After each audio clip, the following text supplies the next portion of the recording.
The island air was warm and carried the rich, earthy scent of freshly tilled soil. At the edge of a small, meticulously tended field, the young pioneer Kai stood surveying the fruits of their labor. A palpable sense of anticipation hung over the field, a shared dream of the community he was helping to build. From a shaded clearing that served as their common meeting area, a cheerful voice called out to him, pulling his attention from the field. They made space for him as he approached, their actions speaking of a deep and genuine respect. In that moment, surrounded by the people he led and the land they were nurturing together, Kai felt the profound weight and joy of his role. The scene shifted from the sun-drenched field to a more intimate, shadowed space. Kai found himself standing before a figure who addressed him. This same figure, her demeanor one of profound respect, then presented an offering. The creator of the dish explained that it had been made following the very lessons Kai himself had imparted. A quiet sense of pride filled the space as the simple meal was received. The creator of the dish reflected that its success was only possible thanks to the security and resources provided by their castle, a shared sanctuary they had built together. There was a note of genuine surprise in their voice, a confession that they had never imagined the results of their efforts would turn out to be so delicious. They then turned to Kai, seeking his opinion, his judgment on the fruit of their shared labor. The moment was framed by a grander perspective. The scene pulled back to acknowledge the sheer scale of their accomplishment. This very island, they remarked, had been nothing more than an unexplored and untamed land a mere 3 months prior. To call their sturdy, hand-built structure a great castle might be an exaggeration, a humble admission that their home was a work in progress. Yet, in that understatement lay the true magnitude of their achievement. They had carved a home from the wilderness in an astonishingly short time. The warmth of the present moment faded, replaced by the cold, sterile memory of another life. The narrative shifted to reveal Kai's origin, not on the island, but in a world far removed. In that previous existence, he had been born sickly, his body frail and his life fragile. His time there was tragically short, cut off before he could even reach the age of 20. Though he knew his condition was nobody's fault, a lingering guilt remained, a belief that his constant illness had been a burden to his parents. His world had been one of isolation, with almost no friends to share it with. His sole escape, his only solace, was found not in the real world, but within a garden simulation game. It was a digital haven where he could pour his creativity into building the place of his dreams, free from the limitations of his physical body. His first life was one that ended full of quiet regrets, a story of potential forever unfulfilled. Within the confines of his limited first life, the garden simulation game became more than a pastime. It was his sanctuary. While his physical world was defined by 4 walls and the constant hum of medical equipment, the game offered an infinite canvas. He could sculpt landscapes, cultivate vast fields, and design intricate structures. It was the one place where he could create the world of his dreams without any constraints. This profound happiness, however, was bittersweet. It was intertwined with the gentle, worried faces of his parents, whom he knew he had caused so much trouble with his perpetual sickness. The memory of their love was a comfort, and he was grateful to have been able to see their faces one last time before he departed. His story was not one of anger, but of a quiet acceptance. A life that had been small and confined, yet still held moments of profound creative joy. The gentle acceptance of his end was accompanied by a final, powerful yearning. As his first life faded, there was no blame placed on anyone for the hand he had been dealt. His story was simply one of circumstance. But in those last moments, a single, resonant thought took hold, a wish sent out into the void. It was a hope for another chance, a desperate dream for a second life. Not merely an extension, but a true rebirth, an opportunity to experience all the things his sickness had denied him. To run, to build, to truly live, without the constant shadow of frailty. This final, heartfelt wish for a new beginning was the last conscious thought he held as the world he knew slipped away. Consciousness returned, but not to the familiar, sterile environment of a hospital room. The sensations were all wrong. The air smelled different, alive and untamed. The light was too bright, filtering through a canopy of strange leaves. Disorientation washed over him as he tried to process his surroundings. He was small, his perspective that of a toddler, and he was utterly lost in a vast, unfamiliar wilderness. The first coherent thought to form was a stark and terrifying realization. This was not the afterlife he might have expected, and he was certainly not safe. His new reality, seen through the eyes of a helpless toddler, was one of immediate and profound danger. His own confusion was compounded by a shocking discovery. Another infant, just as small and vulnerable, had been abandoned in the same desolate place. A surge of panic rose within him. The situation was dire. He was in no state to care for himself, let alone another. They were both completely defenseless, exposed to the elements and whatever predators might lurk in the wilderness. The grim certainty of their fate was clear. At this rate, they would not survive. The situation was beyond bad. It was hopeless. Just as despair threatened to consume them, a figure emerged from the surrounding wilderness. He was a man whose presence immediately commanded a sense of solemnity and strength. His features, though likely worn by a life of hardship, were etched with a deep and innate kindness. His eyes, the most striking aspect of his demeanor, held a gentle wisdom that seemed to see straight through their helplessness to the miracle of their survival. He moved with a purposeful calm, his actions efficient and sure as he knelt beside the two abandoned infants. There was no hesitation, only a quiet resolve to shield them from harm. While his clothing was simple and practical, suited for a rugged life, there was an air of grace about him, a subtle gravity that hinted at a role beyond that of a mere woodsman. He would later be revealed as a priest, a man of faith, and in this moment, his arrival felt less like chance and more like providence. Without a word, he gathered them into his arms, his touch both firm and tender, becoming their savior and the first foundation of their new world. The initial shock of rebirth began to subside, replaced by a burning and determined curiosity. The first and most crucial task was absolute.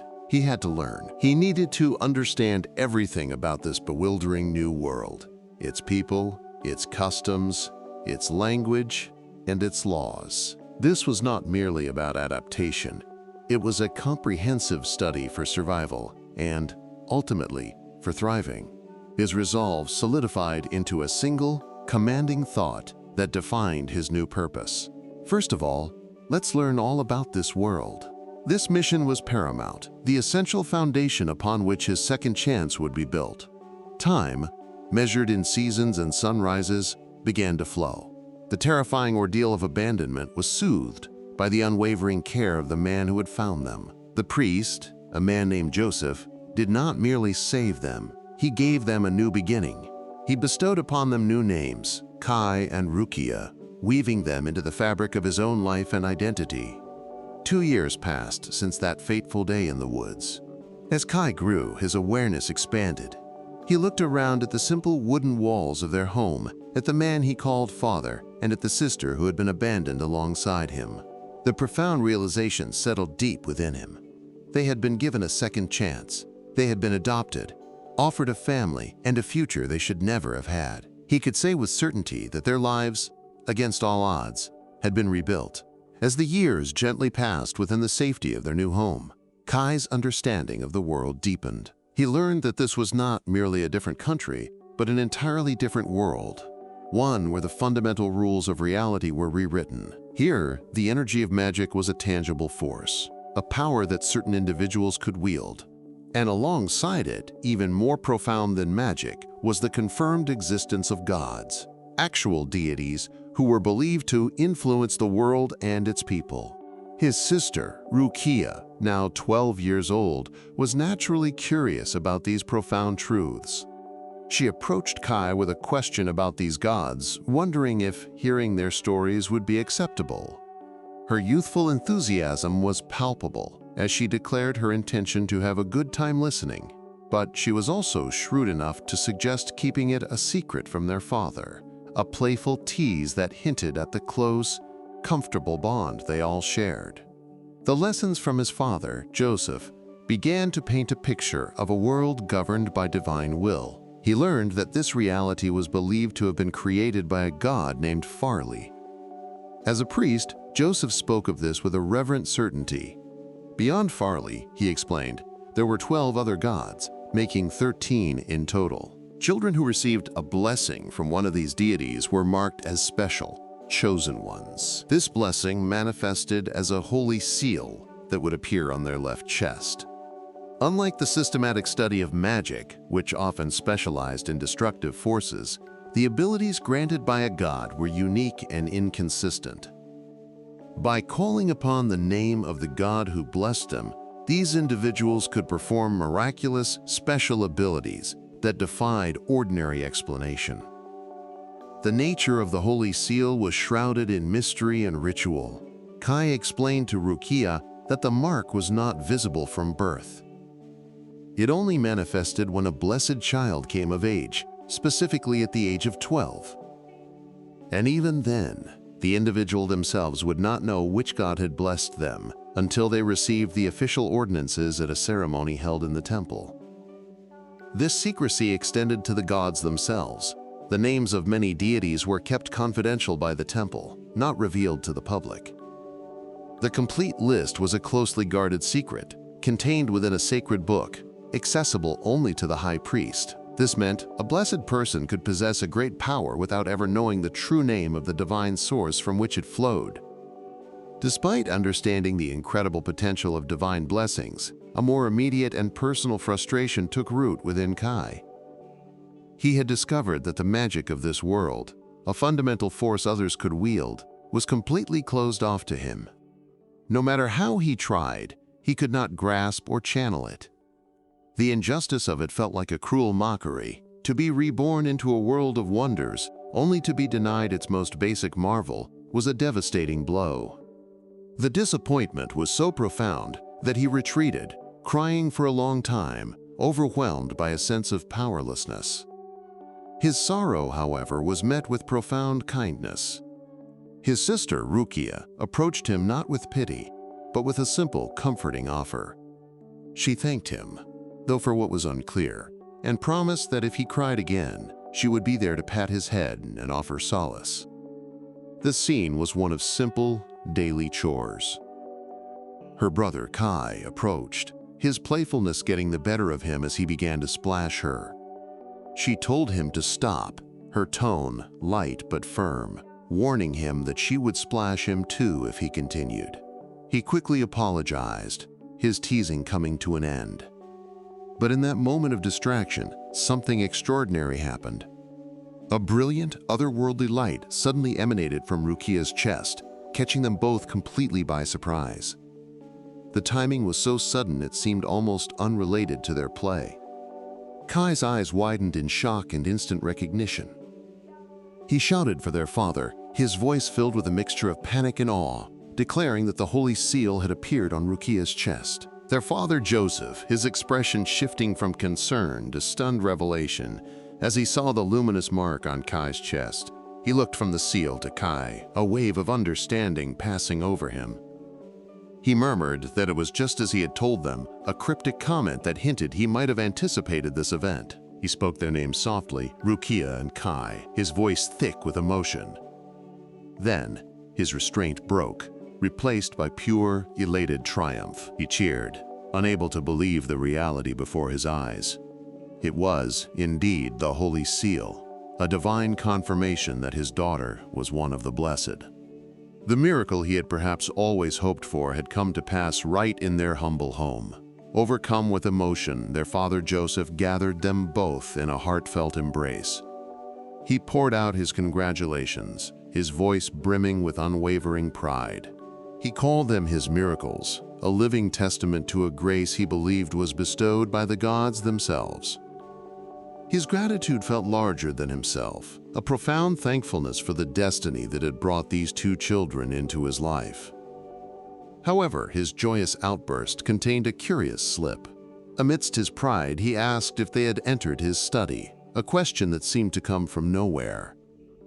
It was a sudden, almost protective query that hinted at a secret he guarded closely within that locked room. a secret he perhaps feared their newfound blessings might have already uncovered.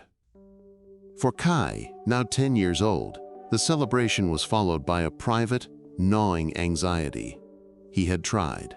He had called out the names of the 10 gods he knew from his father's book, names like Seers, Leptos, and Medina, but no matter how many times he whispered them, there was no reaction.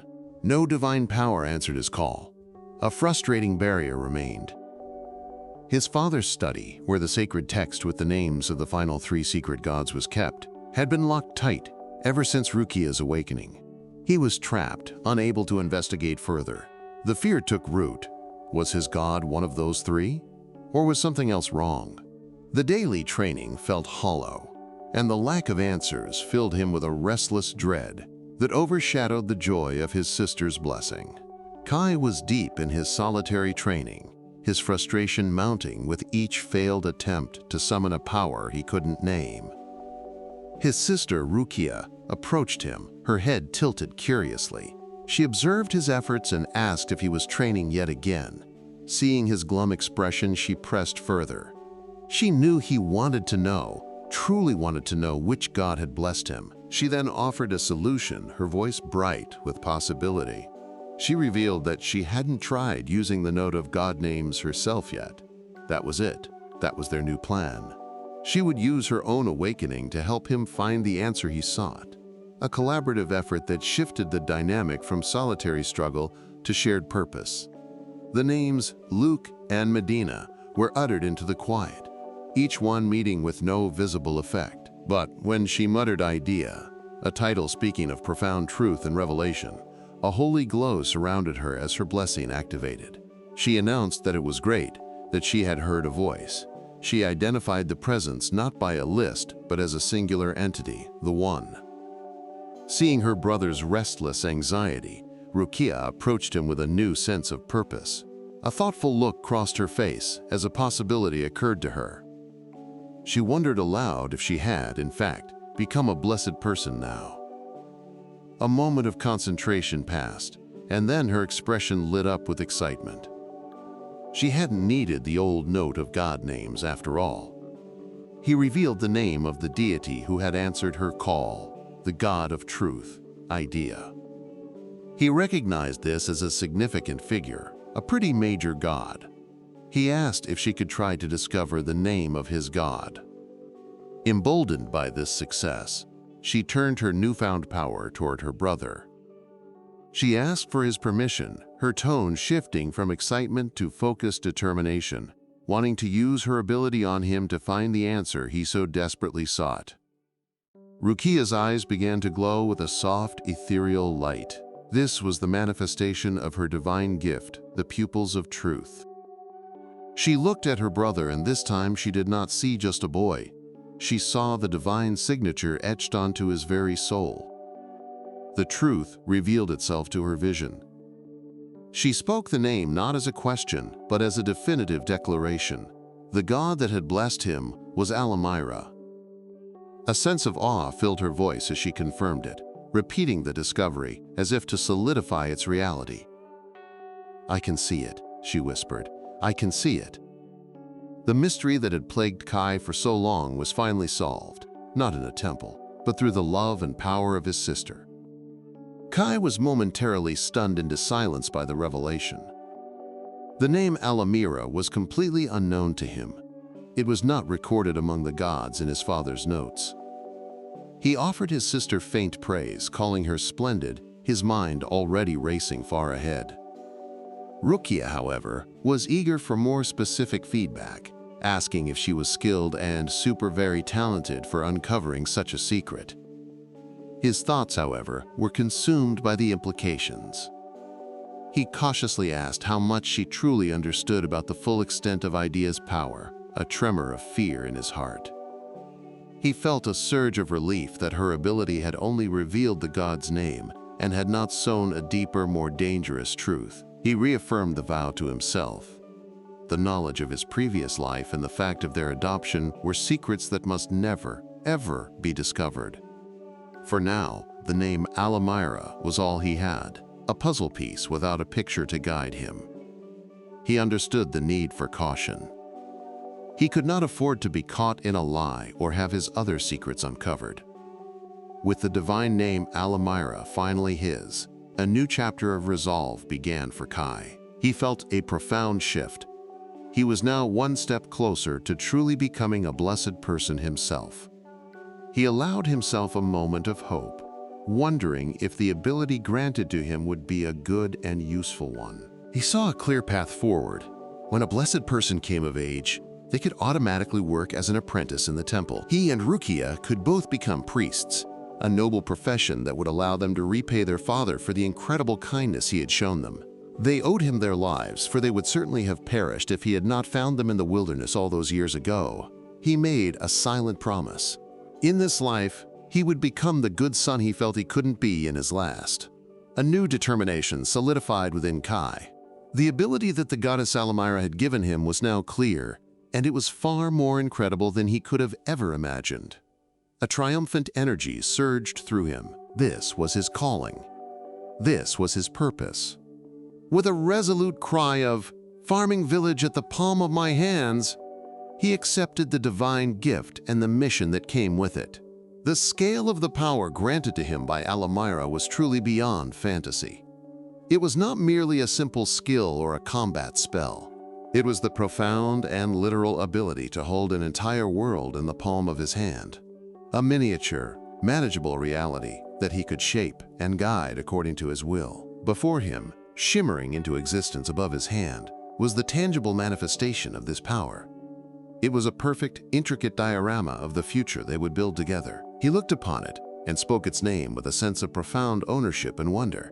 Here is Tenohira Village. It was no longer just a dream. It was a destiny waiting to be unfolded. A shimmering, holographic interface materialized before him, welcoming him to his new purpose. "Welcome to Tenohira Village," it stated. The message was one of boundless potential and freedom, declaring that it was up to him to decide what he wanted to do in this land. He was encouraged to try anything he could think of. The status of the village was displayed with stark simplicity. Its current level was 0. It had no name, and its setting was described as a wasteland. But there was a clear path forward. The directive for the next level was simple yet monumental. Accomplish the first harvest. The journey of 1,000 miles would begin with a single crucial step. The connection was immediate and profound. He recognized it instantly. This was not some strange, foreign magic. It was a perfect miniature version of the Garden of Dreams he had devoted so much of his previous life to. It was his sanctuary, his escape, now transformed into his greatest power. A gamer's intuition took over. He understood that this ability would not remain static. It would level up and grow stronger once specific conditions were met. The path was clear. The time for waiting and wondering was over. A new resolve crystallized within him. It was time to start cultivating alone. With that thought firm in his mind, he stepped forward into his destiny. Here he goes. The scene opens on a quiet, sun-drenched path in Tenohira Village. The air is still, carrying the gentle sounds of daily life. An older woman, her face etched with the kindly wrinkles of a long life in the community, pauses her chores. Her eyes light up with recognition as she spots a familiar figure approaching. It's Kai, a young man known to everyone in the village. With a warm, familiar tone, she calls out to him, her voice cutting through the calm afternoon, her words laced with casual curiosity. She asked if he is out shopping. Kai, seemingly pulled from his own thoughts, offers a small, polite smile in return. He is carrying a simple bag, its contents not yet visible. His response is as mild and unassuming as his demeanor. "Yes," he replies, his voice calm, a little. Kai then focuses his attention on a poster. It displays a welcome message.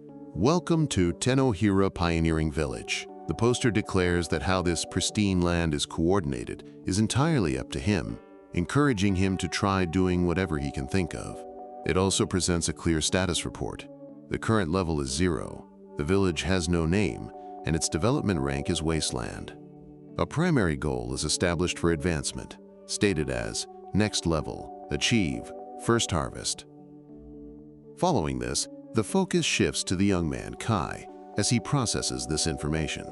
He internally confirms that this objective is the starting point, the first step on this immense journey.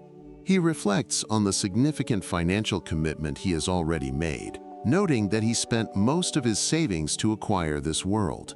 While a substantial cost, he rationalizes it not as a loss, but as a necessary advance investment into a future only he can build. He then turns his attention to the world itself, a place he received from a god.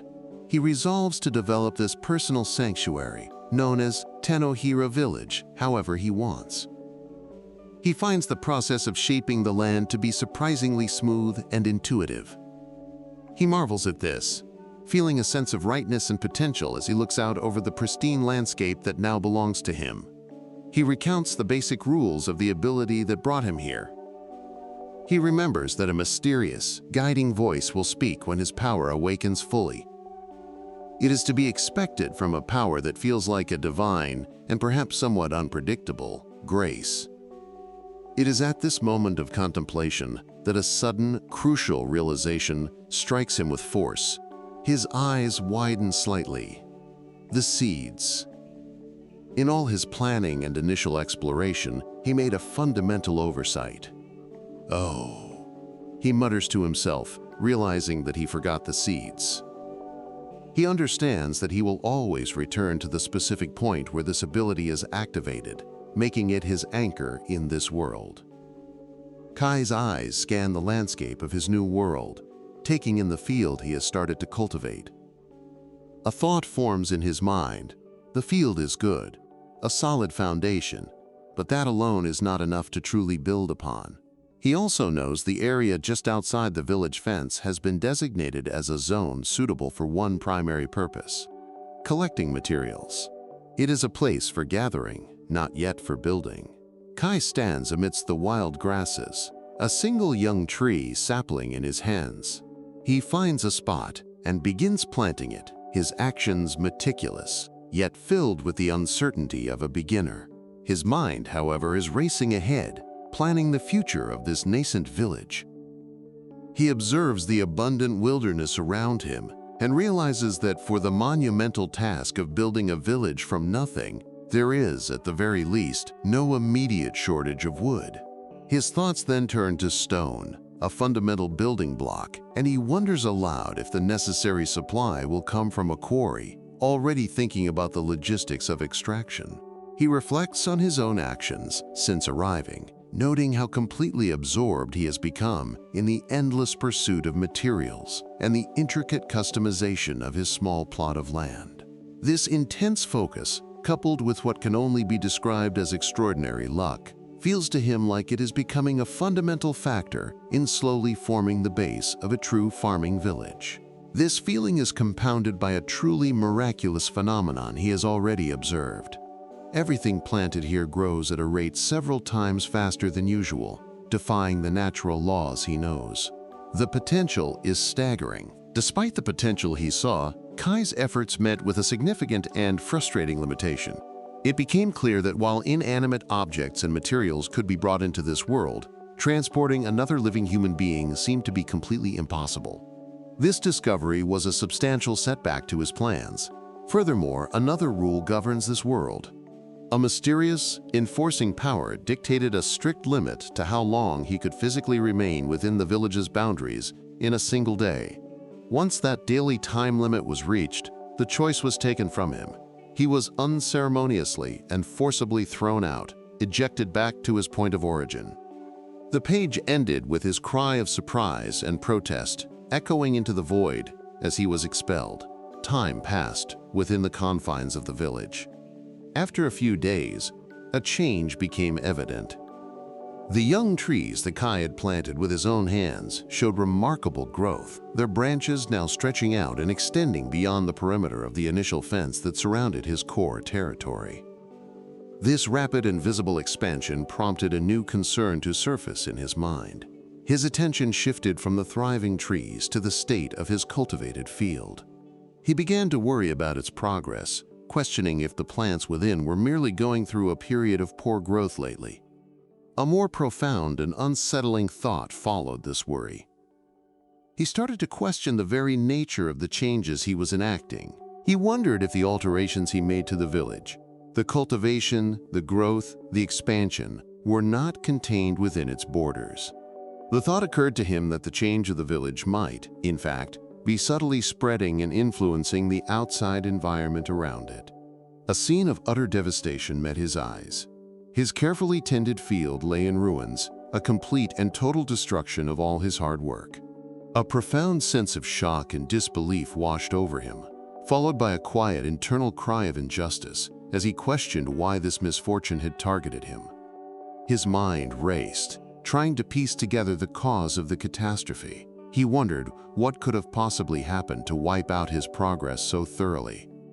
His eyes scanned the wreckage, taking in the specific damage. The potato plants were ruined, and all the young seedlings he had nurtured were now lifeless, completely no good. A process of frantic elimination began in his thoughts. Was it not the fertilizers he had used? He then considered a more fundamental possibility. Perhaps the failure was not due to anything he added, but to the very foundation of his efforts. Maybe the problem was the soil itself. Standing amidst the ruin of his crops, a moment of stark clarity arrived. His observations of the environment coalesced into a single, undeniable conclusion. He realized a fundamental truth about this world that he had somehow overlooked until this moment of failure. There was no rain. His eyes turned upward, scanning the heavens above his village. The sky was an empty, endless expanse. He noted the complete and utter absence of clouds. This was not a temporary drought, it was a permanent state of being. This realization framed the central problem he now had to solve. The question was no longer about soil or seeds, but about the very weather. How could he possibly make it rain in a world that lacked the basic mechanism for it? The scale of the challenge was immense, but the path forward became clear. He needed to find a way to change the weather itself. A new resolve solidified within him. If rain was what the field needed, then rain was what he would create. Faced with an unprecedented challenge, Kai decided to attempt a solution rooted more in folklore than in science. He was acutely aware that his method might not be scientifically sound, but with no other options apparent, it was the only concept he could devise. His plan was specific and deliberate. He reasoned that the smoke generated by a large, controlled wildfire could potentially act as a catalyst to invoke rainfall. The page depicts him putting this theory into action, working to create the conditions necessary to test his hypothesis, relying on a blend of desperation and hope to alter the very climate of his world. His unorthodox method met with success. The problem of irrigation, specifically the lack of rain, was now settled. While the solution was effective, he privately acknowledged that the process had been a bit messy and unrefined. A new voice, perhaps that of the god who granted him this world, or a manifestation of the world itself, seemed to communicate with him. The voice posed a question, asking how the endeavor had turned out, to which the success was the clear answer. This achievement unlocked a deeper potential within the village. The possibilities for expansion and development grew even greater. Inspired, a new ambition took root in his mind. He began to formulate a plan for further terraforming, reasoning that if he could dig a substantial ditch or channel, he could potentially engineer a river, bringing a permanent and controlled water source to his land. A full cycle of seasons passed within the village. After one entire year of dedicated cultivation and tireless work on the farm, his perseverance finally yielded its reward. The page focuses on the culmination of this effort, declaring a single, triumphant achievement. As he pulls out the potatoes, he exclaims, "The first harvest had been successfully gathered." A powerful, stentorian voice resonated directly within his mind, its source unknown, but its authority absolute. It delivered a series of triumphant proclamations. First, it congratulated him on fulfilling the condition of the first harvest. Following this, it announced that Tenohira village had increased to level 1.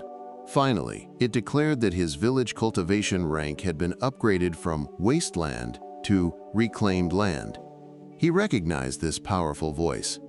It was the same mysterious presence that had spoken to him once before, and now it had returned to mark his progress. Simultaneously, a physical change occurred in the village. The protective fence that marked the village's boundaries began to shift and expand, spreading even further outwards to encompass a larger area of land. A new status display for the village materialized, bearing the title Tenohira Pioneering Village. It proclaimed that the future development of the settlement was entirely dependent on his choices and actions. The updated statistics were shown. The current level was now 1, and its development rank was officially listed as reclaimed land. The next objective for leveling up was clearly stated: achieve a total population of 10 people. This new goal was immediately recognized as a significant and complex problem to solve, presenting a substantial challenge. To celebrate the first harvest, a simple meal was prepared: a potato grilled over an open fire using leaves. The aroma was pleasant, and the taste was deemed satisfactory, providing a moment of simple enjoyment and accomplishment. The success of the harvest and the meal was met with a feeling of excitement and approval. A stranger suddenly appeared within the village, someone who had not been there before. Kai, not knowing how to react, simply handed her a roasted potato. She thanked him for it. The figure was already helping himself to the grilled potatoes, eating with evident enjoyment. The stranger's first actions were to demand answers, asking where this new person had come from and demanding to know his identity. Between bites, the stranger exclaimed with great enthusiasm that he had never before tasted something so delicious, declaring the food to be incredibly good.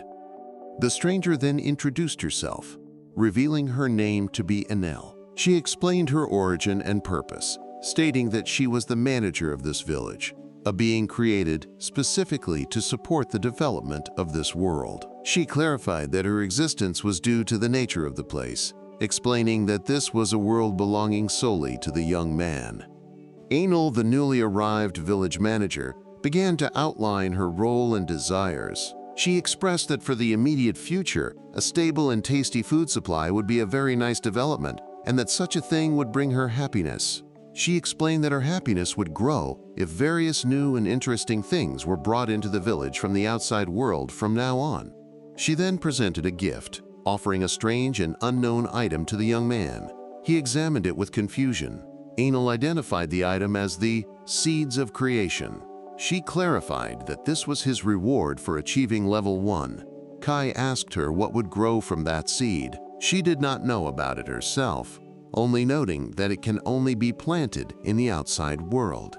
He thought about the suspicious seed would grow into monster flowers and decided to give the seed back to her, asking to hold on to them for the time being. A significant change occurred within the village. For the first time, a group of people appeared.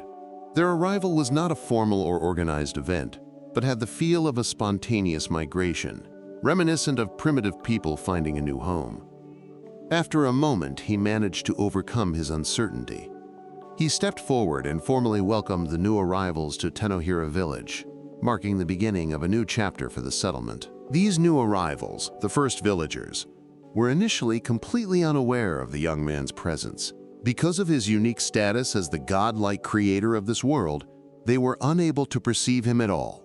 This led to a moment of confusion for him, as he wondered if he was being deliberately ignored or if his own nervousness was somehow making him invisible. The young man's thoughts turned to the challenge presented by the new villagers. He contemplated how to increase their numbers and, more importantly, how to make the village a significantly easier and more attractive place to live in order to encourage growth. His focus shifted to the most fundamental necessities of life, with food being the absolute priority. His attention was drawn to a specific plant resembling hemp. He identified its practical uses, noting that its strong fibers could be processed into durable rope and serviceable clothing. He further considered that oil could likely be extracted from it as well. A plan began to form. He resolved that cultivating this versatile plant would be their next major step. This decision, however, hinged on a crucial detail. The initial seeds or samples for this crop would have to be sourced from the outside world, the realm beyond the village's borders. The young man's mind, always planning, considered the possibilities beyond basic crops. He wondered if he could also enhance the village's resources by introducing life from the nearby river, specifically considering if he could bring in river shrimp and small fish to create a more diverse and sustainable food source. The narrative then reveals that a full year has passed in the world outside the village. Thanks to the guidance and support of Anel, the village manager, the cultivation and development of Tenohira village had progressed steadily and significantly. This passage of time also marked a personal milestone. Both the young man, Kai, and a girl named Rukia turned 12 years of age. This was a significant birthday, as it signaled that the time for their formal blessing ceremony, an important rite of passage in their culture, had finally arrived. The page concludes by noting that the village back in the outside world, along with its people, had been undergoing rapid and positive changes. Kai observed this growth, and it was noted that he felt a deep sense of happiness about the tremendous progress being made there. The focus shifted to the young girl, Rukia. On the day of the important ceremony, she sought reassurance from her older brother, asking him for his opinion on her appearance. She wanted to know if she looked acceptable and if she appeared perfect for the formal event. Her brother offered a kind and reassuring response, telling her sincerely that she looked very cute. Internally, however, he felt a sense of anxiety. He was worried about the potential for strange problems or complications to arise during the ceremony. He thought that such issues would be highly problematic and might even upset their father greatly. Seemingly sensing his concern, or perhaps just expressing her own cheerful nature, Rukia laughed lightly. She tried to diffuse the tension by declaring that she loved even insects, implying that she was not worried about small things and could find joy in everything. The young man sought to reassure his sister, telling her that there was no need for her to be upset or overly worried about the upcoming ceremony. She quietly accepted this reassurance, though she still expressed a wish that she could somehow do more to help or to ensure everything went perfectly. Internally, the young man focused on his own unique circumstances. He concentrated on the mechanics of his power, confirming to himself that it activated reliably and properly whenever he clearly called its name. This private certainty allowed him to feel that things would ultimately be okay. He then asked his sister a thoughtful question, wanting to know if she herself was truly fine with the specific blessing ability she was about to receive. Rukia replied with optimism about their future, stating that after the ceremony concluded, they were both slated to become apprentice priests. She vowed to him that she would perform her duties well. Unbeknownst to her, the young man had his own private plans for how the event would unfold, thinking to himself that her predicted path was actually his intended design all along. During the ceremony, the presiding priest addressed the congregation. He spoke about a sacred piece of cloth, a holy cloth that had served a specific purpose for a very long time. He explained that it had been used to conceal a holy seal on the young man's body, remaining in place for nearly a decade. The priest then formally instructed the young man to remove the cloth, signaling that its purpose had been served and that a transition was taking place. The young man complied with the instruction. As the cloth was removed, the young man saw the seal clearly for the very first time. A simple, observational thought crossed his mind as he finally looked upon the mark that had been hidden for so long, noting its appearance now that it was revealed. The ceremony, which should have proceeded smoothly according to tradition, took a sudden and unsettling turn. The atmosphere grew tense and uncertain. Kai, noticing the shift, addressed the priest with concern, asking if something was wrong. A palpable sense of dread began to grow within the young man. He felt a distinctly bad feeling about the situation, an intuition that something was terribly amiss. This foreboding was realized with the sudden and imposing appearance of a new figure. The individual was identified by title alone, their presence marking a severe escalation of the situation. An inquisitor had arrived. The inquisitor's voice cut through the ceremony, harsh and accusatory. The sacred mark on the young man's skin, once hidden, was now declared not a blessing, but the profane symbol of an evil god. A sound, perhaps of a gavel or a divine strike, echoed the declaration, signaling a terrible dawn of realization. The young man could only stare in utter shock and disbelief, his mind reeling as he struggled to process the accusation. A single, fractured thought of denial escaped him. A wave of pure terror washed over the young man. His mind raced to the most dire conclusion, believing he was about to be executed for the mark he bore. A profound sense of betrayal and confusion followed, as he realized that even the high priest, the most knowledgeable religious authority present, had failed to identify the seal correctly. He knew it not as a symbol of evil, but as the holy seal of Arawala. His thoughts turned to his family as he was seized.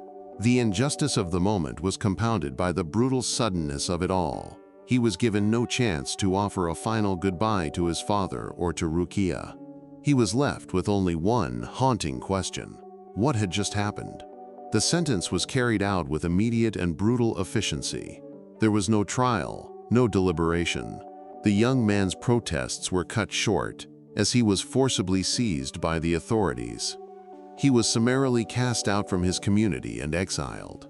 His final shouts of confusion and anger, a desperate cry of "what?" were cut off as he was thrown into the unknown, his fate now severed from the only home he had ever known. The force of the expulsion was sudden and violent.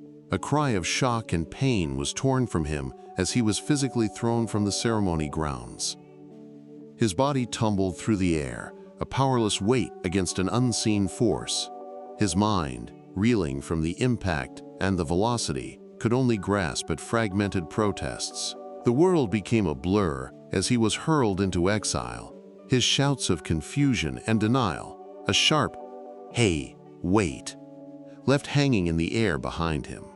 A profound and disbelieving silence followed the violent expulsion. The young man's mind struggled to process the rapid and catastrophic turn of events, leaving him in a state of sheer incredulity. His thoughts were a whirlwind of stunned disbelief at the absurdity of the situation. This was immediately followed by a more complete, yet no less bewildered, attempt to comprehend the drastic and unforeseen shift in his destiny. He tried to mentally grasp the sheer narrative whiplash of the events that had just transpired. The final, chillingly simple notation on the page confirmed the nature of his new reality. It was not imprisonment or trial. It was a sudden and absolute severance from his old life, summarized in two stark words: sudden exile. The world dissolved and reformed in an instant, leaving Kai standing on the soft, white sand of a completely unfamiliar shoreline. Before him stretched an endless expanse of turquoise water, its waves crashing with a rhythm that was both beautiful and alien. This was his first sight of this new world, a breathtaking beach that felt more like a prison than a paradise. His mind struggled to process the impossibility of it all, his thoughts spiraling into a single, panicked question. What was he going to do with this? He had no supplies, no sense of direction, and no understanding of how he had even gotten here. The sheer scale of his isolation began to crush him. He knew he had to think, to formulate some kind of plan, but the magnitude of the task was overwhelming.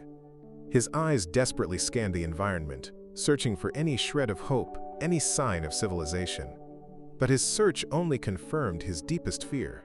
The landscape was pristine, untouched. There were no signs of people living here, no footprints in the sand, no structures on the horizon. He was utterly and completely alone. The tranquil silence of the beach was violently shattered by a guttural, ground-shaking roar. Emerging from the dense alien tree line was a monster of pure nightmare. It was a colossal, lion-like beast, its body a terrifying mass of coiled muscle and thick, tawny fur.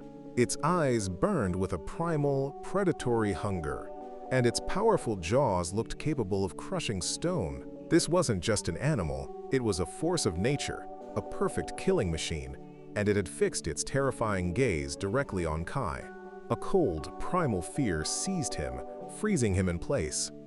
His mind screamed at him to run, but his body refused to obey. The sheer, overwhelming power radiating from the creature made it terrifyingly clear that any attempt to fight or even get close would be a death sentence. It was the island's first and most brutal lesson in survival. As the monstrous lion lunged, its jaws wide enough to crush him completely, Kai's survival instinct took over. With no time to run and nowhere to hide, he did the only thing he could. He raised a hand defensively and screamed the name of the mysterious power he barely understood, a desperate incantation against the beast. The words that tore from his throat were not his own, a command pulled from the depths of his new reality. Tenohira Kaitaku Mura. It was a plea for salvation, shouted directly into the face of certain death. The world dissolved around him, the monster's roar replaced by a sudden tranquil silence. He was no longer on the beach. Standing before him was the elf, Enel, her eyes wide with concern. She took in his terrified, sweaty appearance and asked what had happened. She noted how close it must have been and offered him a drink of water, a small comfort in the stark contrast to the terror he had just escaped. But she quickly reminded him of their harsh reality. His time in this safe haven, the village interface, was strictly limited. Kai gasped out his agreement, the adrenaline still coursing through him. If he hadn't been blessed with this power at that exact moment, he would be dead. Enel listened, her expression turning grim as she processed his story. The situation, she concluded, had just become very problematic. The familiar interface of the Tenohira Kaitakumura materialized fully before him. He saw its status clearly now, a low-level frontier settlement with no name, a population of 41 people, and a vast but undeveloped territory. Its special products were listed as none. His advisor, the elf Enel, was his only guide. But the screen also displayed the strict, cruel rules of his power. After using it, he would be locked out for a full day. He could only remain in this safe haven for 3 hours at a time. He couldn't hide here forever. He turned to Enel and asked if there was anything he could use as a weapon. Her answer was disheartening. She explained the village's limitations to Kai, their primitive technology, their lack of hunting knowledge because there was no prey in their world, and the fact that they, at least, knew no war. The best they had was the stone hoe he had brought with him, and at best, the villagers only had simple stones used for harvesting crops. He was on his own against a monster, armed with little more than a farming tool. He desperately wished he could at least see what was happening outside, to know if the monster was still waiting. The grim reality of his situation solidified in his mind. There was no middle ground, no room for hesitation. To come out of this fight, the only options were absolute victory or death. He was trapped in an isolated world with no backup and no escape. The path forward was terrifyingly simple. Win or die trying. Even he didn't know if he could do it, but a spark of determination began to cut through the fear. With his spirit ignited, he focused his will and affirmed his decision. Okay, he was ready. Enel expressed her faith in him, believing that if it was Kai, he would somehow find a way.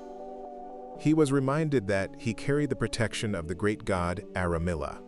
There was a brief, ominous note that this powerful god was once treated as an evil deity, but in this moment, that didn't matter. The divine energy that had flooded him subsided, and the world snapped back into focus. But the scene had completely changed. The colossal lion was nowhere to be seen, leaving behind only a lingering sense of primal fear. A wave of immense relief washed over him. He had survived an encounter that should have been fatal, but his respite was utterly shattered. His eyes locked onto a new, immediate threat, a large, aggressive boar, its tusks looking deadly sharp. Shock and disbelief coursed through him. What the heck was it with this island? Was it some kind of monster haven, where one terrifying creature was simply replaced by another? As the boar lowered its head and charged, Kai's instincts kicked in. He began to desperately chant the words to activate his power again, to escape back to the safety of the village interface. The boar was almost upon him. Its sharp tusks aimed to gore him. There was no time to finish his protective chant, no time to escape. In that final, desperate second, a strong hand grabbed his arm. He was yanked sideways with incredible, surprising force, pulled off his feet and dragged swiftly away from the danger and into the cover of the forest. As he was hauled along, his mind raced to process what was happening. He noted the great power in the grip that pulled him, the effortless speed, and most importantly, he realized it was a person. A wave of relief and amazement washed over him. People did live on this island after all. He wasn't completely alone. His savior, a girl, finally released his arm, bringing them to a stop deep within the forest. They stood before a massive, ancient tree, its size and presence immediately notable to him. She turned to him, her expression serious, and pointed back the way they had come. She explained the fundamental rule of this place. Near this tree, she said, monsters cannot get close. It was a safe zone, a sanctuary of sorts, protected by the ancient tree's presence. Her words were a vital lesson, his first real insight into the strange rules that govern survival on this terrifying island. A frustrated squeal and the sound of trampling undergrowth echoed from the edge of the clearing. Kai turned to see the boar that had just attacked him. The creature paced back and forth, its beady eyes fixed on him, but it refused to take another step closer. It was being held at bay by an invisible barrier surrounding the massive tree. Seeing the monster's inability to reach him confirmed his grim theory. He was brought here to be killed. It was the only explanation that made sense, but it was such a bizarre, roundabout way to do it, to strand him on an island and let the local monsters finish the job. Why go through all that trouble? His eyes scanned the ancient, towering tree they stood under. It functioned like a temple, a natural sanctuary, and it was true. The boar, despite its aggression, really couldn't get close. The immediate threat of the boar faded into the background as a deeper, more personal fear gripped him. His thoughts raced to the people he left behind. Were they safe? His mind called out for Rukia and his father, a painful ache of worry and separation. But he couldn't afford to be paralyzed by fear for them. He had to channel that concern into sheer will. His situation was clear. For now, his only goal was to survive. He would live on this island, no matter how harsh it was. He made a promise to himself, repeating it to solidify his resolve. He was sure, absolutely sure, that he would find a way to escape one day. But a somber acceptance settled over him alongside that hope. Even if he did escape this island, his old life in the city might be forever out of reach. That door might be closed, but he would find another way forward. The relative safety of the great tree did not last. As night fell, a bitter, biting cold descended upon the island, a cold that seemed to seep deep into his bones. The sound of his own chattering teeth, the frantic shivering of his body, it all echoed in the darkness. The fierce determination he had felt just hours ago, his vow to survive no matter what, began to fracture under the relentless assault of the freezing temperature. The elements were just as deadly as the monsters. The cold was unbearable, a pure, physical misery that threatened to break his spirit entirely. Survival was not just about fighting beasts. It was a brutal war against the environment itself, and he was losing. The girl, his savior, noticed his desperate state. Her approach was gentle. She offered comfort and told him to drink some water first, a small act to steady him. His mind, once focused, began to work on the problem. He had to make a bed, some form of shelter, before the night was over. If he stayed like this, exposed to the elements, he was going to die. He was already on the verge of succumbing. The main issue was a complete lack of tools. There were no nails, no advanced equipment. Their technology was primitive, lacking proper lumber processing. But they had materials: wood, hemp rope, herd, and animal skins. It wasn't perfect, but it was something. The realization hit him. He could take out whatever was planted or produced in the village. The raw materials could be prepared and brought outside. Actually constructing a full house on the island within hours was impossible, but he could use those village resources to create a basic shelter for survival. It was a lifeline. He assessed the materials he could summon from the village: simple stone tools, sturdy linen rope, logs with their skin peeled away, along with bundles of small twigs and leaves. He wondered aloud if it would be enough to even build a basic hut. The plan formed in his mind. First, he would need to dig into the ground and mark out the size of his shelter. Then, he could start the crude construction. The girl, seeing his determination, offered her support, telling him to just ask if he needed anything. A wave of relief and gratitude washed over him. He was profoundly glad he had worked to raise the development level of his village. Because of that effort, he could now access and retrieve these vital materials from the village interface immediately, right when he needed them most. It was a game changer. The first strike of the crude stone tool against the earth sent a jarring shock up his arms. The ground was unyielding, packed hard by time and weather, a stark contrast to the softer, more manageable soil he was used to in the virtual village. Each scoop was a battle, demanding significant effort for minimal gain. The sheer physical challenge was a harsh reminder of his predicament. He quickly realized his original plans were too ambitious. A full hut was a fantasy. Right now, his goal was far more basic and born of pure necessity. He just needed a single room, a windbreak, a burrow. Anything that would provide a barrier between his shivering body and the relentless elements. He couldn't afford to spend hours on this. The sun was fading, and the biting cold was already seeping back into his bones. This was a brutal race against time, and every moment of digging was a moment he wasn't conserving his failing energy. Survival meant compromising, and his only priority was a place to sleep that wouldn't kill him.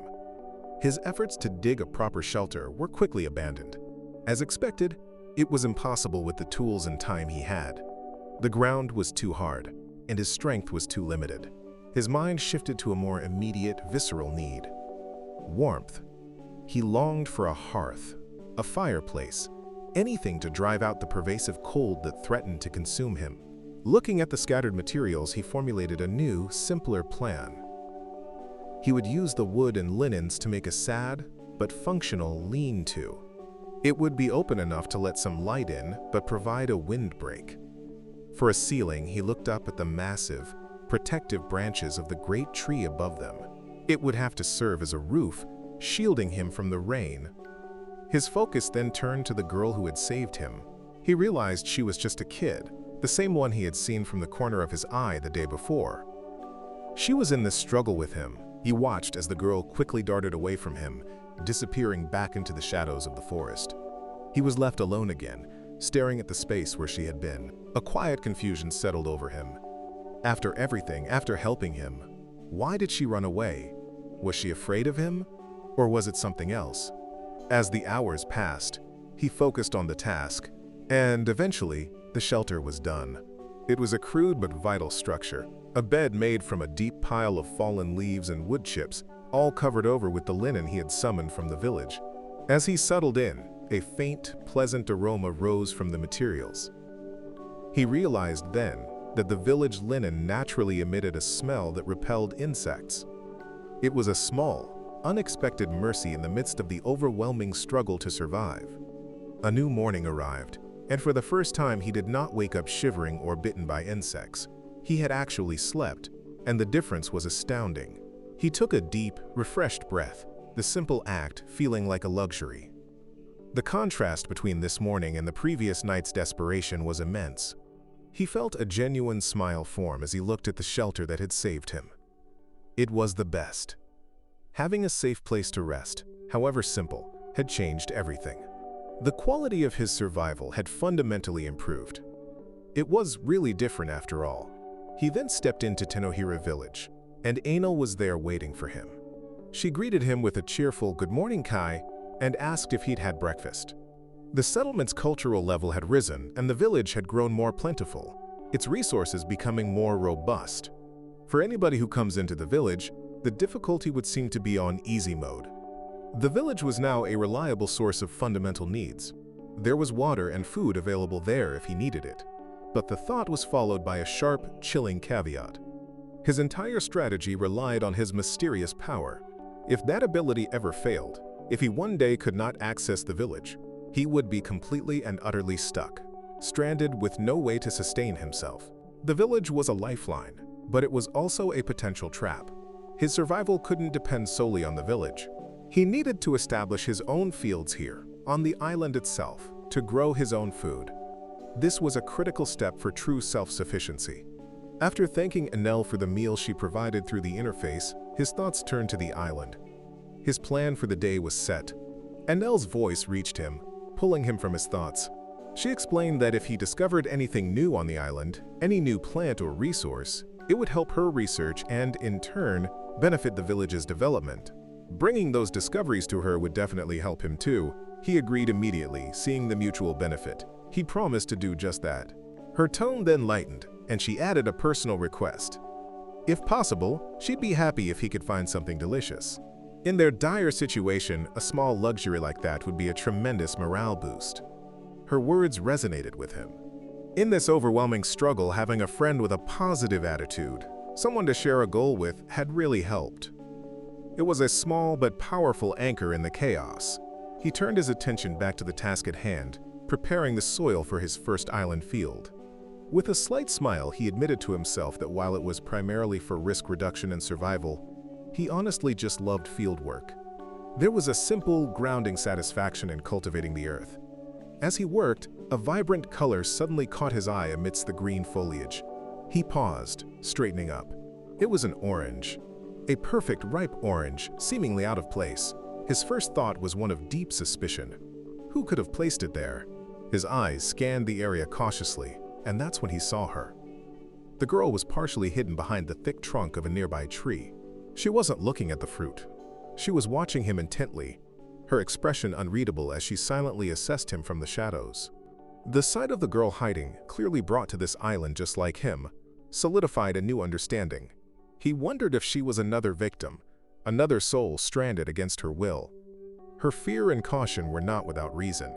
This shared plight, this connection to another person, ignited a final, unshakable resolve within him. The despair and confusion were burned away, replaced by a fierce determination. He would live, not just survive, but truly live and overcome the challenges of this island. A surge of gratitude for this strange companionship and for the simple, hopeful sight of the orange filled him.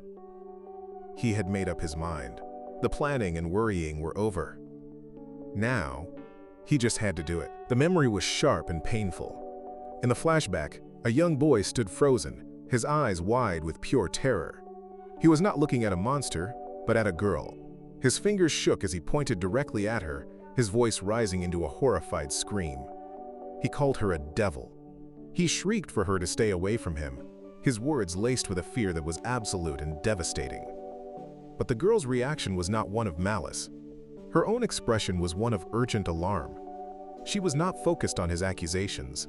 Instead, her arm was outstretched, not to touch him, but to point past him. She was desperately trying to warn him, to break through his panic. Her pleas for him to look, that the real danger was over there, were lost, drowned out by his terrified cries. The painful flashback ended, leaving the horned girl alone in the present. The scene then shifted back to Kai, who was now holding one of the strange fruits the girl had left for him. He examined it curiously, a look of contemplation on his face as he wondered if it was safe for him to eat.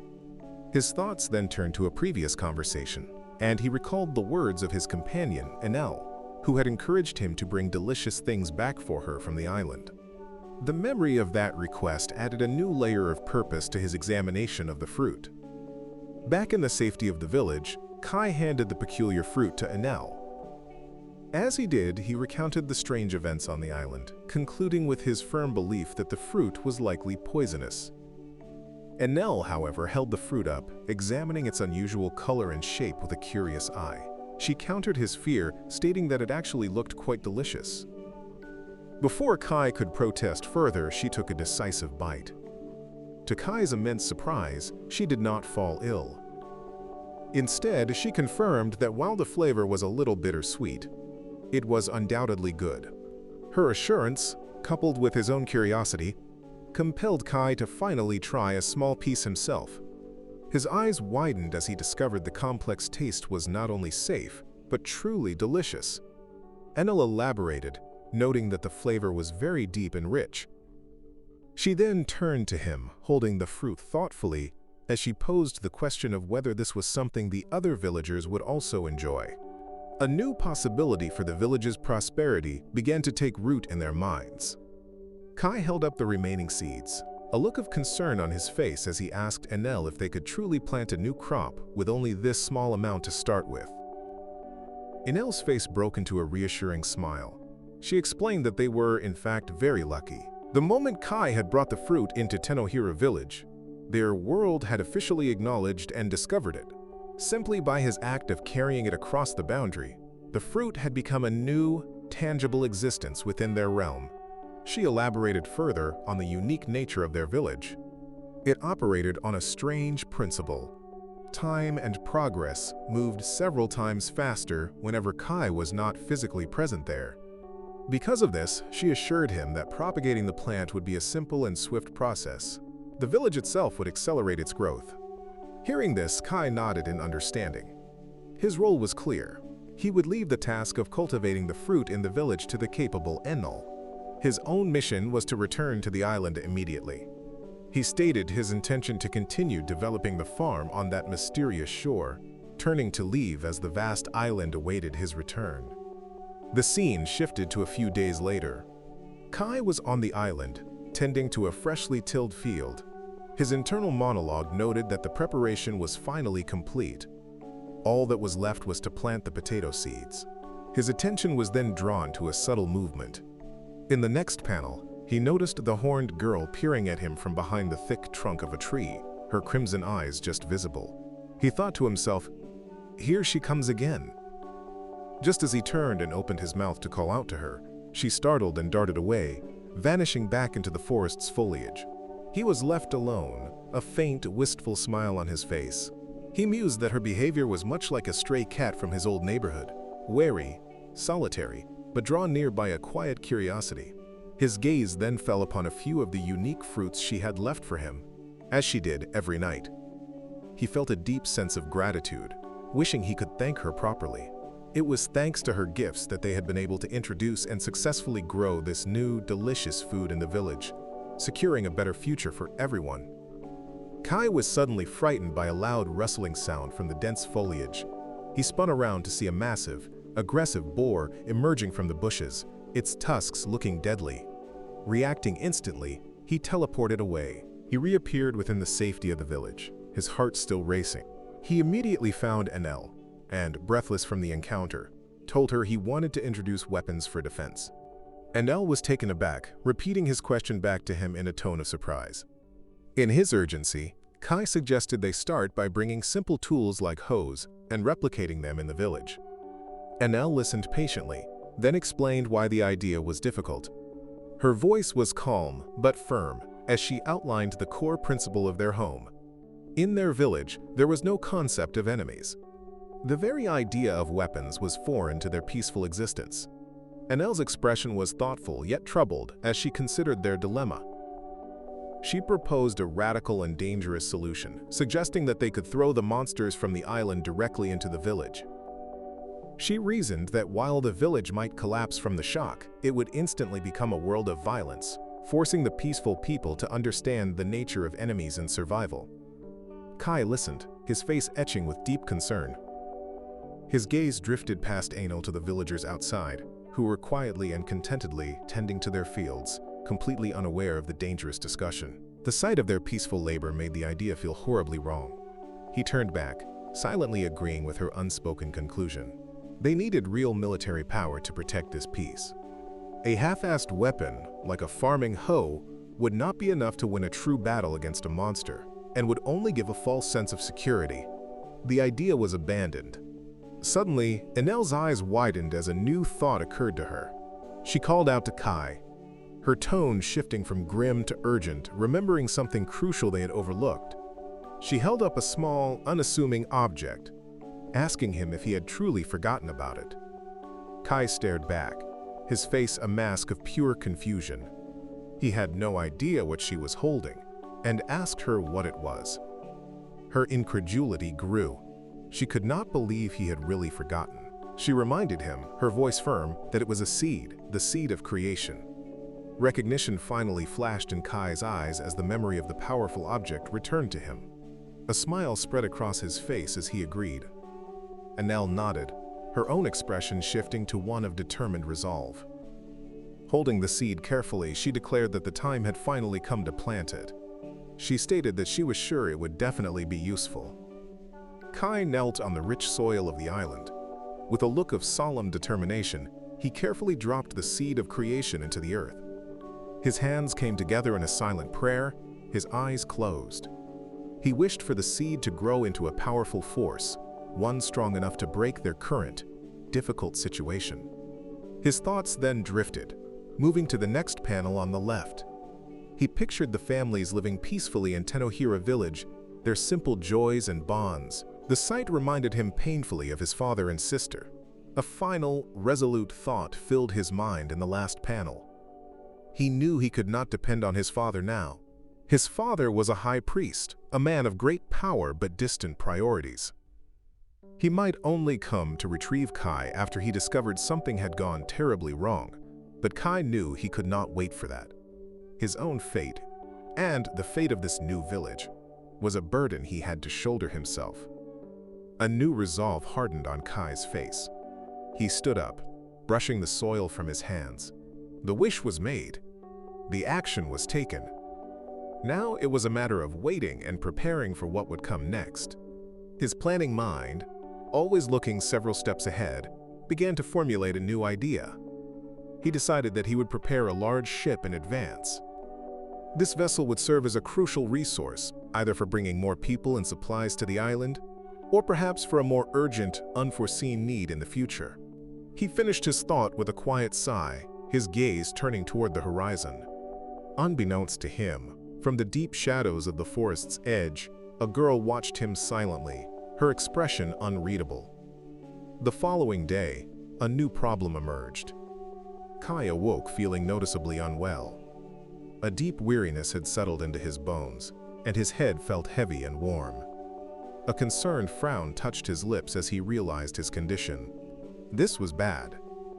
He knew instinctively that this was not some common local illness, but something his body had no defense against. He had caught a cold, and a severe one at that. His thoughts turned grim. He understood he could not remain for long in the farming village in this state. His unique connection to it might not sustain him through a sickness his constitution wasn't built to fight. His only option was a bleak one. He would have to return to the island and bet everything on his own immune system to overcome it. A profound and unsettling sensation washed over Kai. His body felt distant and numb, his mind adrift in a feverish haze. This strange, floating feeling was hauntingly familiar. It was a sensation he had become all too accustomed to in his previous life, though he had never liked it. Now, it returned with a terrifying clarity. This feeling, he realized with a jolt of cold dread cutting through the heat of his fever, was the feeling of death itself. The memory of his past demise and this current illness began to blur together, threatening to pull him under. Kai's condition worsened. He lay shivering on his bedroll, the cold from his fever seeming to seep deep into his very core. Each breath was a ragged effort, and the world around him began to dim and warp, pulling him deeper into the delirious throes of his illness. Just as the chill felt like it might consume him entirely, a shadow fell across the entrance of his tent. A figure stood there, silhouetted against the light outside, their form blocking the opening. It was an ominous yet potentially saving presence arriving at his most vulnerable moment. The figure at the tent entrance stepped closer, revealing the horned girl.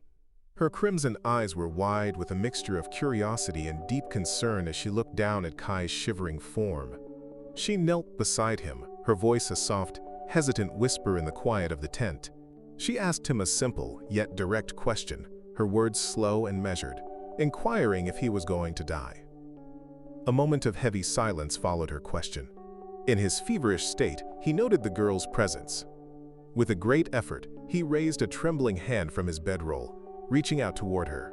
The gesture was weak, but clear. An attempt to connect, to grasp the reality of her presence amidst the haze of his illness. In his feverish state, Kai's reaching hand found the girl's wrist. With a strength born of delirium, he gently pulled her closer. She was too stunned to resist, and her balance shifted, causing her to land softly next to him on the bedroll. Before she could process what was happening, Kai's arms wrapped around her in a weak but firm hug. He held onto her as if she were a lifeline, a source of warmth and stability in the confusing haze of his illness. The girl lay perfectly still, her crimson eyes wide with shock, completely unprepared for this sudden and intimate contact. Held in the unexpected embrace, the initial shock for the girl began to fade. The shared warmth and the steady rhythm of his breathing, though labored, had a calming effect. Slowly, both of their eyes closed, and they drifted into a deep, necessary sleep, with Kai unconsciously holding her close. As he slept, a sense of peace cut through his fevered dreams. A single coherent thought surfaced in his mind, a feeling of profound warmth, more comforting than any blanket. The scene then transitioned, the soft light of dawn filtering into the tent. The sunrise indicated the passage of time and the arrival of a new day. Both of them began to stir awake at the same time. Their eyes fluttered open, and they found themselves looking directly at each other from mere inches apart, the events of the previous night rushing back to them in the clear light of morning. Kai, now significantly more lucid, managed a weak but genuine smile. He greeted her with a quiet, "Good morning," his voice still rough from his illness. A look of immense relief washed over the girl's features as she saw that Kai was awake and alive.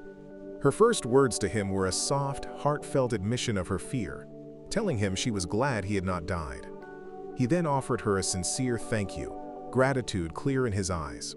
His mind drifted back to the previous night, recalling how everything had felt so intensely hot and vague, his memories a disjointed haze. He confessed that he hadn't really known what he was doing. His gaze softened as he looked at her, and she asked a gentle question. She wondered if he had been afraid, not of the illness but of her. A sudden, sobering thought occurred to him. Her gentle question hung in the air between them. He observed her features, the white hair, the ivory skin, the black horn that marked her as not entirely human, and noted aloud that her appearance was similar to a Farleism devil. He reasoned that while he felt that way, the children of this world would likely still be frightened by her appearance. He then offered his own sincere assessment. He told her that she was not scary at all. In fact, he found her rather cute.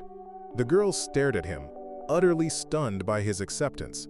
His words were so contrary to a lifetime of fear and rejection that they overwhelmed her. A single emotional tear welled in her eye as she cried out his name, her voice a mix of disbelief and profound relief. The girl, emboldened by his lack of fear, leaned in closer to Kai herself. He immediately panicked, his face flushing as he stammered that if she came that close, he would be the one to get nervous. Internally, he wondered if this sudden proximity was some kind of cultural difference he didn't understand. Seeing his flustered but entirely unafraid reaction, a quiet thought crossed the girl's mind. He really was not afraid of her. Not at all. Trying to regain his composure, Kai quickly changed the subject. He asked if she had been brought to the island during the blessing rituals he had heard about. She denied it, her response simple and carrying a profound weight of loneliness.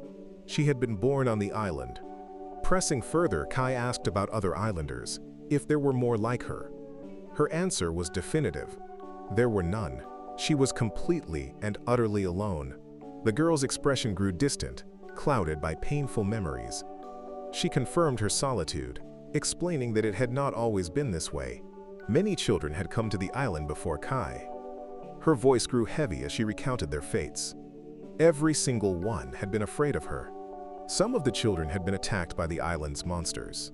Others had simply gotten sick, weakened, and ultimately died. A deep sadness filled her as she admitted the truth. She had not been able to help or save any of them. The temple, he thought, was the reason for this cycle of tragedy, sending children to the island only for them to meet their end. Her gaze dropped, her final words barely a whisper.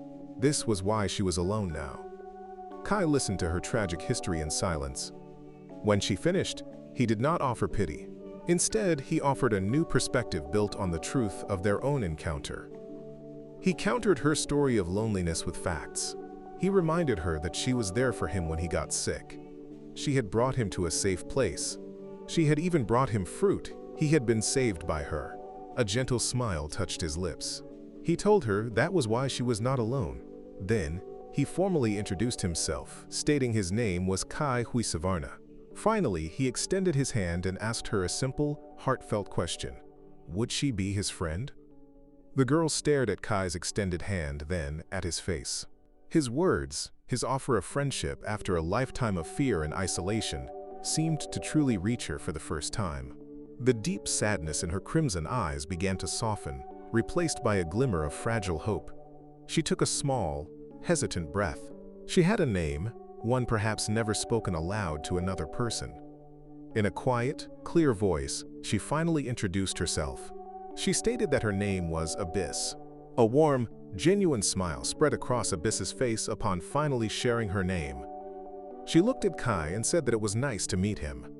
Her expression then shifted to one of fierce determination. She immediately declared that Kai was her master now. Kai was taken aback by the sudden title, questioning it with a hint of confusion, reiterating that his name was simply Kai. Abyss insisted that it was fine. The title was not up for debate. In her mind, the bond they had formed transcended friendship. It was a pledge of loyalty. She had found her purpose, and with a final, decisive affirmation, she declared him her master.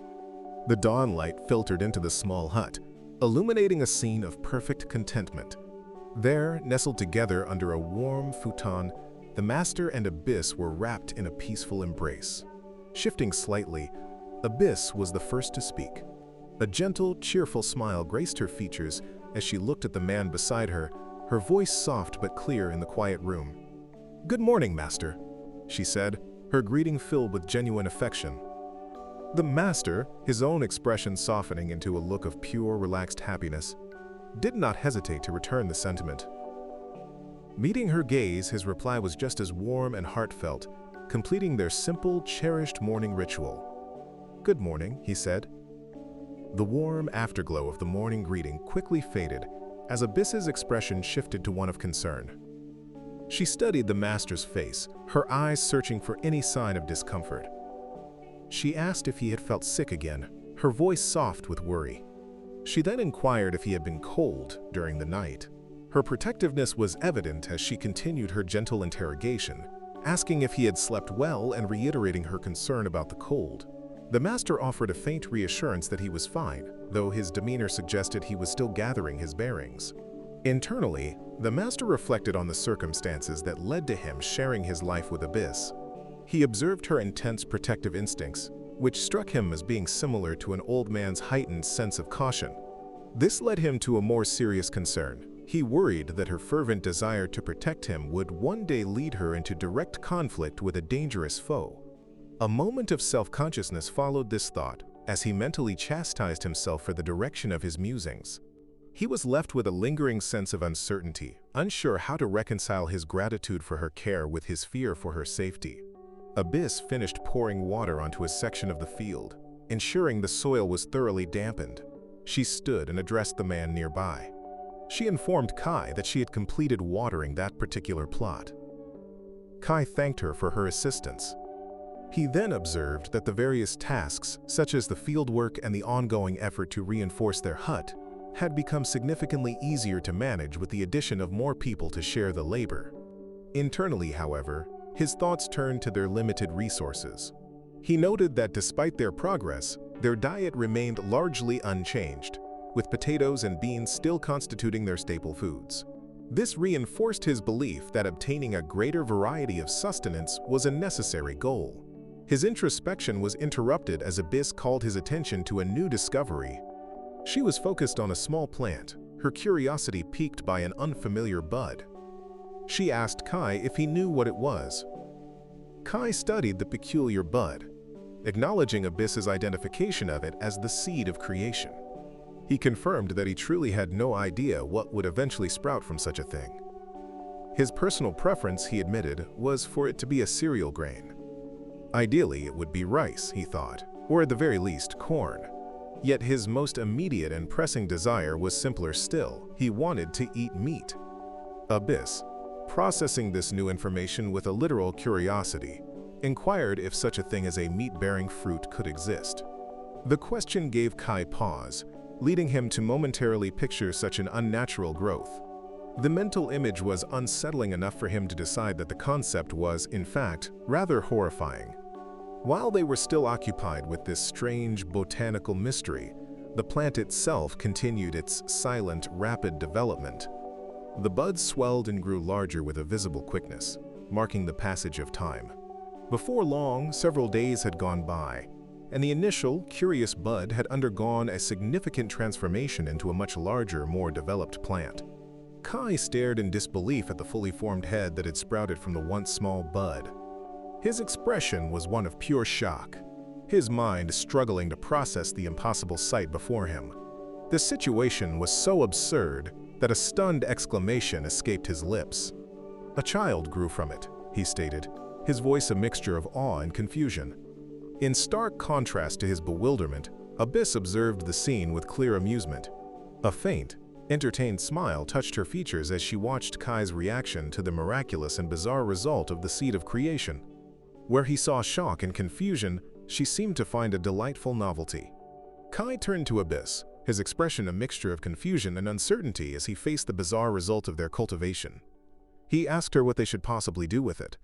Abyss, ever practical, considered the plant-based humanoid for a moment before offering her initial solution. She suggested they should simply harvest it.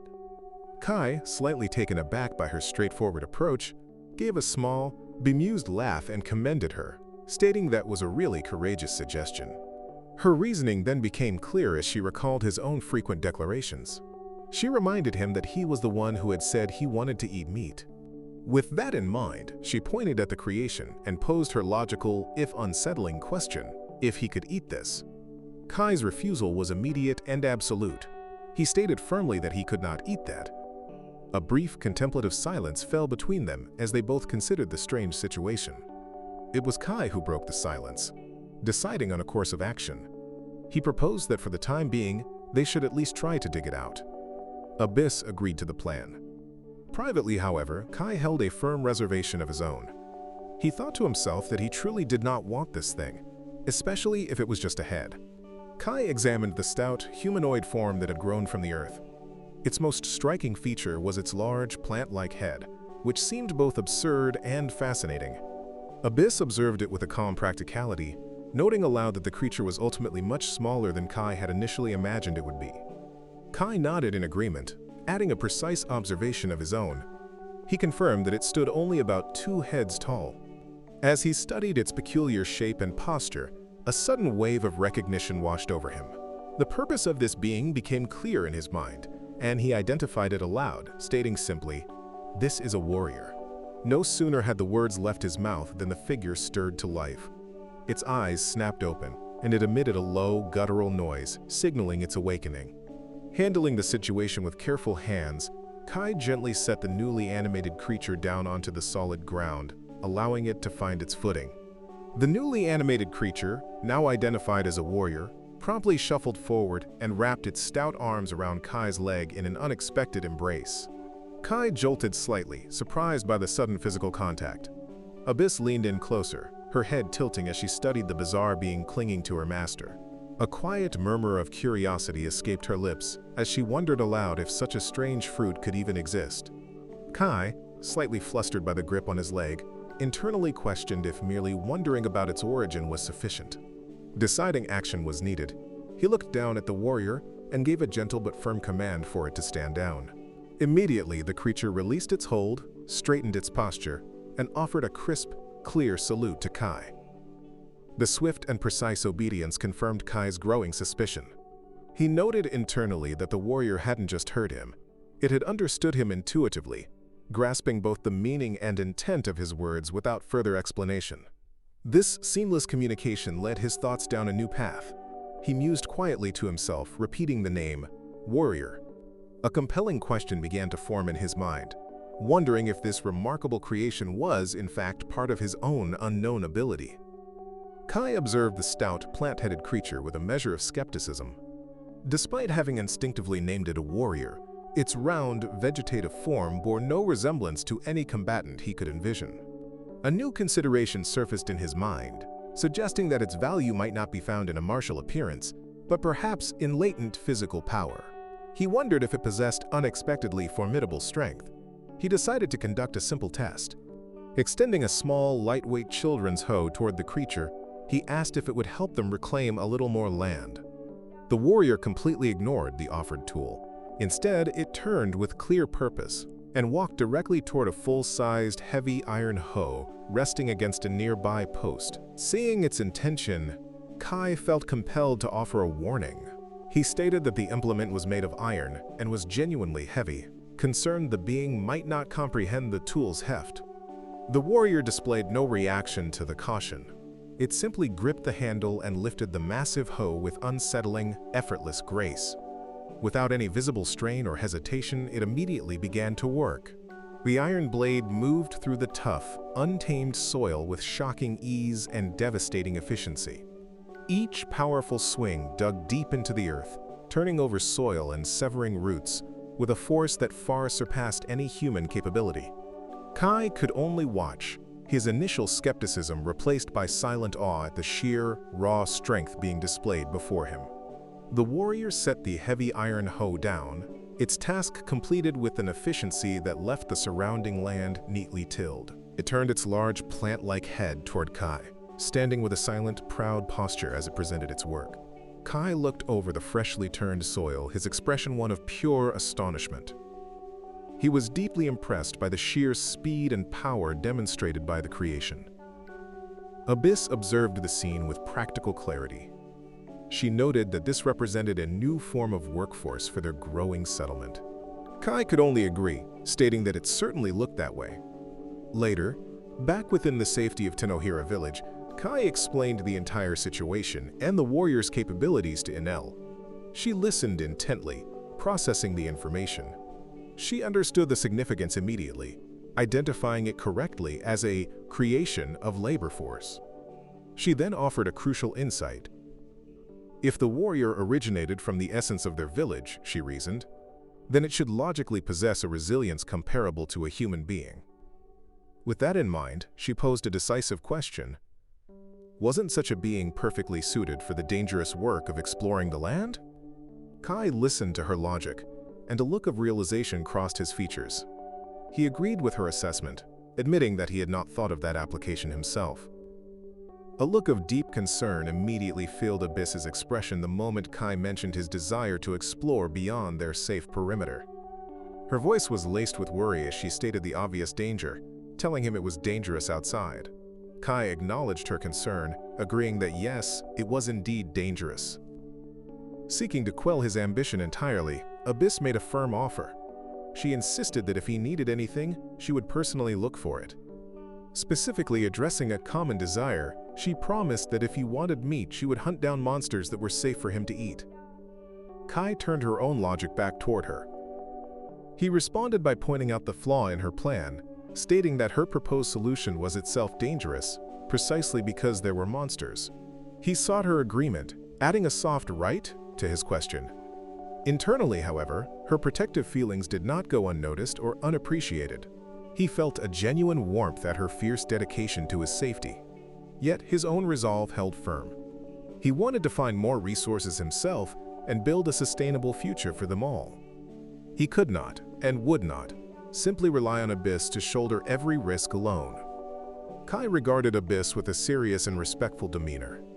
He began by acknowledging her extensive experience, asking if she had been living in the forest all this while. He was recognizing the deep, hard-won knowledge she possessed of the dangers that existed beyond the safety of their camp. He then made a direct and clear request. He asked her to teach him all the tricks she knew for beating monsters. His intent was not to be a burden, but to become a capable partner who could understand and navigate the perilous world she was so accustomed to. Abyss did not immediately consent. Instead, she reached out and pushed him back softly, a gentle but firm physical gesture of refusal. A sad, almost pained expression crossed her features as she shook her head. She uttered a single low word. Secret. It seemed less a refusal to share knowledge, and more a manifestation of her protective instinct, a deep-seated fear of him facing the very dangers she wished to shield him from. Kai, however, remained persistent. He countered her concerns with practical assurances. He reminded her that he possessed the ability to evacuate temporarily, a last resort power that guaranteed his escape from immediate peril. He also pointed out that the warrior, with its recently demonstrated formidable strength, would be accompanying them. He argued that it would not be a reckless solo venture. Just a little should be fine, he persuaded, his voice softening. He was not asking for a grand adventure, but for a cautious, measured step under her guidance. Abyss looked back at him, her eyes filled with unresolved concern. She was visibly torn between her overwhelming desire to keep him safe within the village and his clear determination to grow stronger beside her. Her silence was heavy with worry, but it was not a final refusal. After a moment of heavy silence, Abyss's resolve appeared to soften under the weight of Kai's practical assurances and his clear determination. She finally gave a slow, reluctant nod. She instructed him not to overdo it, her voice still laced with worry, but now edged with resigned acceptance. Kai listened intently, his expression sober and attentive. He fully acknowledged his place in this new dynamic. He stated that because he was a novice in the jungle, he would follow the instructions of his seniors. He was formally accepting her authority and expertise for the journey ahead. She then began listing critical survival rules, her tone shifting into that of a seasoned expert. She warned him that some plants were poisonous and firmly instructed him not to go into dark places. She was imparting essential knowledge to mitigate the jungle's passive threats. Kai noted each piece of advice carefully. His thoughts then turned to their formation. He considered their newly created asset and wondered if it would be acceptable to position the warrior as their vanguard. The idea of having the durable, powerful being take the forwardmost and most dangerous position seemed a logical way to utilize its strength and enhance their safety. Kai's eyes settled on a peculiar plant unlike any he had encountered before. Its structure and coloration were wholly alien, completely different from the flora native to the surroundings of the Lapelda kingdom. He was just about to call out to Abyss to point it out when he noticed she had already moved ahead of him. With practiced ease, she was already crouching to carefully retrieve the unusual plant. Kai paused to observe her. The dappled jungle light seemed to catch on her form in an unusual way. He noted how her hair, her simple clothing, and even her skin carried a subtle, healthy shine, as if touched by dew or inner vitality. It was in that moment he understood she was not merely a wild child who had adapted to the wilderness. There was a depth to her connection with this environment that felt innate, almost mystical. She possessed a grace and awareness that went beyond simple survival. Without further discussion, they continued their work. They moved in a quiet, efficient rhythm, gathering the new and unfamiliar resources the jungle offered, each lost in their own thoughts about the other's unique nature. After a period of cautious travel and gathering, Kai paused to observe their surroundings. He noted aloud that he had not seen any monsters since they began their expedition. Abyss considered this for a moment before offering her assessment. She figured that the likely reason for their peaceful passage was that the monsters simply were not yet aware of Kai's presence in their territory. She then added a crucial, grim piece of information. Her tone was factual, devoid of alarm, but full of certainty. She stated that a monster would undoubtedly attack him if it saw him. Kai felt a ripple of apprehension at her blunt prognosis and asked for confirmation of this dangerous potential. Abyss provided it without hesitation. She confirmed that it was indeed true and gave her reason with utter conviction, stating that it was because Kai seemed delicious. Kai looked at her, a wave of wariness washing over him at being so clinically assessed as a potential meal. He asked if he was delicious looking, his voice tinged with disbelief and a touch of dread. Abyss turned her calm gaze back to him and confirmed his status as a seemingly appetizing target once more, leaving no room for doubt in her simple, straightforward reply. Kai observed the dimming light and the full satchels of gathered plants. He suggested that it was likely time for them to head back to Tenohira village, as their expedition had been productive and the day was waning. Before anyone could move, the warrior suddenly became very alarmed. Its plant-like head swiveled, and it began to panic, pointing a trembling limb behind Kai. Kai turned, wondering what could possibly have caused the usually steadfast creature to panic so visibly. He did not have to wonder for long. Immediately, the form of a massive snake monster materialized from the shadows of the dense jungle, its body coiled and poised directly behind him. Its scales glistened with a sinister sheen, and its eyes fixed on him with predatory intent. Abyss cried out, her voice sharp with terror, telling Kai to watch out. The snake monster lunged forward, its jaws gaping wide to strike. Kai started with a stutter, his mind racing. He managed to choke out the words, "Tenohira village," just as the monster's fangs were about to make contact. In a flash of activated energy, he vanished from the spot, teleporting away an instant before the attack could land. The snake's lunge hit nothing but empty air, leaving the jungle suddenly silent save for the fading echo of Abyss's warning cry. Enil was engaged in a quiet conversation with another villager, discussing the day's tasks near the central hearth. The calm atmosphere of Tenohira village was suddenly broken by a familiar flash of energy. She turned her head and noticed Kai teleport into the center of the settlement, his arrival as abrupt as ever. Enel acknowledged the master's return with a calm demeanor, her initial surprise fading into a practical inquiry. She asked him if he had brought in a new harvest from his expedition, assuming the object was some unusual plant. The master quickly denied this. His expression was serious as he explained the reason for his sudden arrival. He stated that he was there because a monster had popped out during their gathering trip. Enel's composed expression shattered into one of shock and concern. Her eyes widened, and her primary worry immediately shifted to his safety. She asked him urgently if he was okay. The master assured her that he was physically fine. However, as he said the words, the full gravity of the situation seemed to solidify in his mind. Kai turned toward Enel, his expression etched with urgency and apology. He quickly stated that he would be right back before breaking into a run, creating the necessary distance to use his ability without endangering others. As he ran, a wave of intense self-recrimination washed over him. He internally questioned his own actions, asking himself why he had run away alone at the critical moment. The guilt of leaving Abyss and the warrior behind felt like a heavy, physical burden. A silent, desperate prayer formed in his mind, pleading for Abyss's safety above all else. He focused his will and teleported back to the exact point in the forest where the monster had attacked. The first action he took was to call out for Abyss, his voice strained and echoing with palpable worry through the trees. His eyes urgently scanned the area, but only the warrior stood there, silent and still amidst the trampled and disturbed foliage. He had returned immediately, yet he saw no sign of the monster.